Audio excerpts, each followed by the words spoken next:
নমস্কার বন্ধুরা, নতুন একটা ভিডিওতে তোমাদের সকলকে স্বাগত। প্রথমেই সকলকে জানাই শুভ বিজয়া।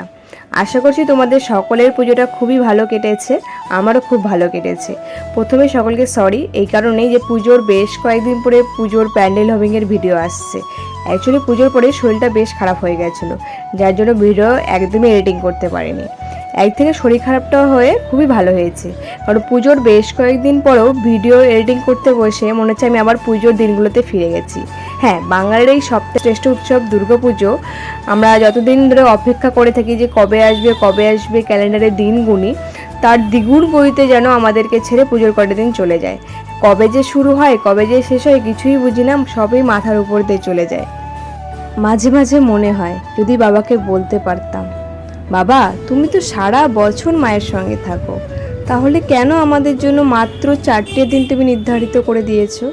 তুমি কি পারতে না আর কয়েকটা দিন আমাদের মাঝে আমাদের মাকে রাখতে? আমার মনে হয় আমার মতো অনেকেরই এই জিনিসটা মনে হয়। তোমাদের কাদের কাদের এই জিনিসটা মনে হয় কমেন্টেও তাড়াতাড়ি জানাও। কিন্তু কিছু তো করার নেই, নিয়ম যা তাই তো মেনে চলতে হবে। যাই হোক, দিনটা ছিল নবমীর দিন, শেষ রাতের প্যান্ডেল হবে।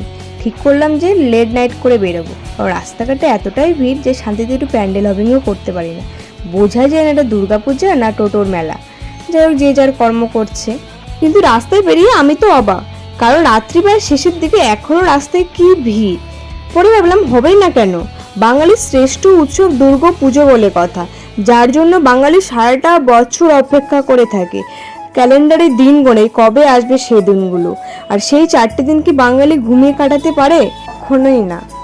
যাই হোক, এবারের বালুঘাটের প্যান্ডেলের কনসেপ্টের মধ্যে আমার এই কনসেপ্টটা খুবই ভালো লেগেছে, যেখানে নারীর যে অপমানিত হয়, বারবার নারীকে ছোট করা হয়, সেই কনসেপ্টটাকে তুলে ধরেছে।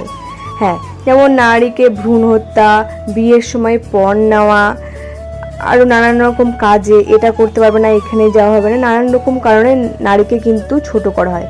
কিন্তু সেই নারী শক্তির পুজোতেই কিন্তু পুরো সমাজ জেগে উঠেছে। তাই বলছি যে তোমাদের চারপাশে যেসব নারী আছে তোমরা একটু সম্মান করো, দেখবে পরিবেশটা সত্যি সুন্দর হবে। যাই হোক, আমি বেশি কিছু বলতে চাই না, সবারই আলাদা আলাদা চিন্তাধারা। শেষ রাতের প্যান্ডেল হবিং চলছিল, কিন্তু রাস্তায় একটা এমনই অঘটন ঘটে গেল, যার জন্য আর শেষের কয়েকটা প্যান্ডেল হবিং করতে পারলাম না। রাস্তা থেকে প্যান্ডেলটা দেখে বাড়ি চলে যেতে হলো। তোমরা কেমন করে দিনগুলো কাটালে সেটা কমেন্টে অবশ্যই জানাবে।